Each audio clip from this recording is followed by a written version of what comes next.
ఈరోజు అందరికీ ఇష్టమైన ఎగ్ రైస్ రెసిపీ ఎలా చేయాలో చూడండి.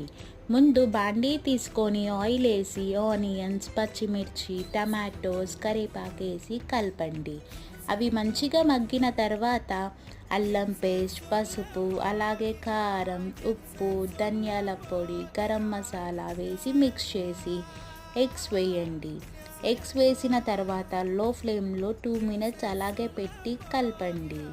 లాస్ట్ కొంచెం కొత్తిమీర వేయండి. ఇప్పుడు రైస్ వేసుకొని బాగా కలపండి. సింపుల్గా ఇలా చేసుకోండి, చాలా బాగుంటుంది. మీకు ఈ వీడియో నచ్చితే సబ్స్క్రైబ్ చేయండి. Thank you.